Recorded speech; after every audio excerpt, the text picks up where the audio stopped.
ಶೃಂಗೇರಿ ಮತ ಎಣಿಕೆ ಒಂದು ದೊಡ್ಡ ಅಪರಾಧ ಕೃತ್ಯ. ದೇಶಕ್ಕೆ ಕಳಂಕ. ಡಿಕೆ ಶಿವಕುಮಾರ್. ಚಿಕ್ಕಮಗಳೂರು ಜಿಲ್ಲೆಯ ಶೃಂಗೇರಿ ವಿಧಾನಸಭಾ ಕ್ಷೇತ್ರದ ಅಂಚೆ ಮತಗಳ ಎಣಿಕೆ ವಿಚಾರದಲ್ಲಿ ಬಹಳ ದೊಡ್ಡ ಅಪರಾಧ ನಡೆದಿದೆ. 200ಕ್ಕೂ ಅಧಿಕ ಮತಗಳನ್ನು ಅಧಿಕಾರಿಗಳೇ ತಿದ್ದಿದ್ದಾರೆ. ಇದು ದೇಶದ ಪ್ರಜಾಪ್ರಭುತ್ವ ವ್ಯವಸ್ಥೆಗೆ ಆಗಿರುವ ದೊಡ್ಡ ಕಳಂಕ.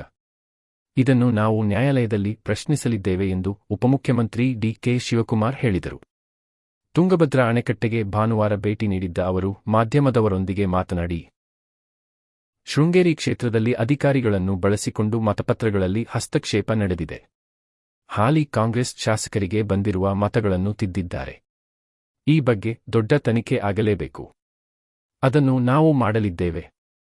ನ್ಯಾಯಾಲಯದ ಮೇಲೆ ನಮಗೆ ನಂಬಿಕೆ ಇದೆ. ಜಯನಗರ ಕ್ಷೇತ್ರದಲ್ಲೂ ಇಂತಹದೇ ಘಟನೆ ನಡೆದಿದೆ ಎಂದರು. ಚಿಕ್ಕಮಗಳೂರಿನಲ್ಲಿ ಬಹಳ ದೊಡ್ಡ ಪ್ರಮಾಣದ ಕ್ರೈಮ್ ನಡೆದಿದೆ, ಕ್ರಿಮಿನಲ್ ಆಕ್ಟಿವಿಟೀಸ್.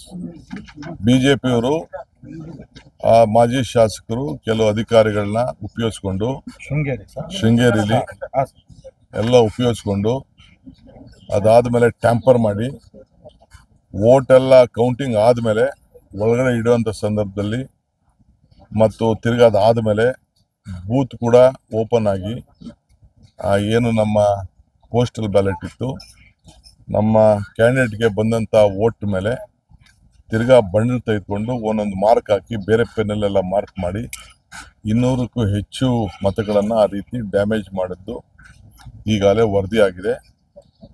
ನಮ್ಮ ಅಧಿಕಾರಿಗಳೆಲ್ಲ ಅದನ್ನು ಗಮನಿಸಿದ್ದಾರೆ. ಆ ರೂಮ್ದು ಬ್ಯಾಲೆಟ್ ಬಾಕ್ಸು ಏನೇನು ಬದಲಾವಣೆ ಆಗಿದೆ, ಯಾವ ರೀತಿ ಅದನ್ನು ಮಿಸ್ಯೂಸ್ ಆಗಿದೆ ಅನ್ನೋದು ಕೂಡ ಫೌಂಡ್ ತಿಳಿಸಿದ್ದಾರೆ. ನಮ್ಮ ಲೋಕಲ್ ಕ್ಯಾಂಡಿಡೇಟ್ ಎಲೆಕ್ಷನ್ ಏಜೆಂಟ್ ಕೂಡ ಅವರು ಕಂಪ್ಲೇಂಟ್ ಕೊಟ್ಟಿದ್ದಾರೆ.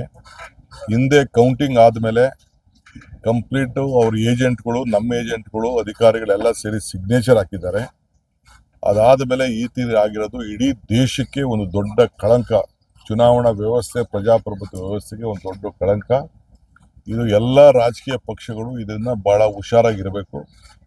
ಈ ರೀತಿ ಒಳಗಡೆ ಸಂಚು ಮಾಡಿ ಆಮೇಲೆ ಬೇಕು ಅಂತ ಬರೀ ಪೋಸ್ಟಲ್ ಬ್ಯಾಲೆಟ್ ಮಾತ್ರ ನೀವು ಕೌಂಟ್ ಮಾಡಿ, ಕೌಂಟಿಂಗ್ ಆದಮೇಲೆ ತಿರ್ಗಾ 2 ವೋಟ್ ಜಾಸ್ತಿ ಬಂದಮೇಲೆ ತಿರ್ಗಾ ಆ ಬಂಡಲ್ ತೆಗೀರಿ, ತಿರ್ಗಾ BJP ಕಾರ್ಯಕರ್ತರಿಗೆ ನೀವು ಈಚೆ ಬಂದ್ಬಿಡಿ, ತಿರ್ಗಾ ನೋಡಿ ನೆಕ್ಸ್ಟು ಇದು ಮಾತ್ರ ತೆಗೀರಿ ಅಂತೇಳಿ ಒಂದು ದೊಡ್ಡ ಸಂಚು ನಡೆಸಿ ಇವತ್ತು ಪೋಸ್ಟಲ್ ಬ್ಯಾಲೆಟ್ಗಳ ಮೇಲೆ ಅವ್ರಿಗೆ ನಮ್ಮ MLAಗೆ ಬಂದಂಥ ವೋಟನ್ನ ಮೇಲೆ ಇನ್ನೊಂದೊಂದು ವೋಟು ಮಾರ್ಕ್ ಹಾಕ್ಬಿಟ್ಟು ಇದನ್ನೆಲ್ಲ ಇನ್ವ್ಯಾಲಿಡ್ ಮಾಡಬೇಕು ಅಂತೇಳಿ ಒಂದು ದೊಡ್ಡ ಕುತಂತ್ರ ಮಾಡಿದ್ದಾರೆ, ಕ್ರಿಮಿನಲ್ ಆಕ್ಟಿವಿಟಿ ಮಾಡಿದ್ದಾರೆ. ಇದ್ರ ಬಗ್ಗೆ ಒಂದು ದೊಡ್ಡ ತನಿಖೆ ಆಗಬೇಕಾಗಿದೆ. ನಾವು ನ್ಯಾಯಾಲಯ ಮತ್ತು ಕಾನೂನಿನ ಚೌಕಟ್ಟಿನಲ್ಲಿ ಏನೆಲ್ಲ ಆಪ್ಷನ್ಸ್ ಇದೆ ಅದನ್ನೆಲ್ಲ ಪ್ರಯೋಗ ಮಾಡ್ತೀವಿ. ಹಿಂದೆ ನಮ್ಮ MLC ವೋಟು ನಮಗೆ ಜಾಸ್ತಿ ವೋಟ್ ಬಂದಿತ್ತು, ಅದು ರೀಕೌಂಟ್ ಆಯಿತು. ಇನ್ನು 1 ವರ್ಷ ಆದ್ರೂ ಅದನ್ನು ಕೋರ್ಟ್ಗೆ ಹೋಗಿ ತಡಾಂಕನೆ ಆಗಿ ಮಾಡಿದ್ರು. ನಾವು ಅದಕ್ಕೆ ಈ ರೀತಿ ನಾವು ಮಾಡೋಕ್ಕೆ ಹೋಗಲಿಲ್ಲ. ಸುಪ್ರೀಂ ಕೋರ್ಟಲ್ಲಿ ಕರೆಕ್ಟಾಗಿ ನ್ಯಾಯ ಇದೆ ಅಂತ ಅಂದ್ಬಿಟ್ಟು ಸುಪ್ರೀಂ ಕೋರ್ಟ್ಗೆ ಹೋಗಲಿಲ್ಲ. ಕೊನೆಗೆ ಈ ರೀತಿ ಒಂದು ದೊಡ್ಡ ಷಡ್ಯಂತ್ರ ಮಾಡ್ಕೊಂಡು ಬಂದಿದ್ದಾರೆ. ಹಿಂದೆ ಪಕ್ಕದಲ್ಲಿ ಜಯನಗರದಲ್ಲೂ ಈ ರೀತಿ ಮಾಡಿಸಿದ್ರು, ಅಧಿಕಾರ ಉಪಯೋಗಿಸ್ಕೊಂಡು. ಇಲ್ಲೂ ಕೂಡ ಅವ್ರ ಅಧಿಕಾರಿಗಳು ಇದು ಮಾಡಿದ್ದಾರೆ. ನಾವು ನ್ಯಾಯಾಲಯದ ಹೋರಾಟ ಮಾಡ್ತೀವಿ. ನಮಗೆ ಕಾನೂನಲ್ಲಿ ಗೌರವ ಇದೆ. ಈ ರೀತಿ ಮಾಡಿರೋದು ಇಡೀ ಪ್ರಜಾಪ್ರಭುತ್ವ ವ್ಯವಸ್ಥೆಗೆ ಒಂದು ದೊಡ್ಡ ಮಾರಕ. ನಾವು ಇದರ ಬಗ್ಗೆ ಏನು ತನಿಖೆ ಮಾಡಿಸ್ಬೇಕು, ಖಂಡಿತ ಆ ತನಿಖೆಗೆ ನಾವು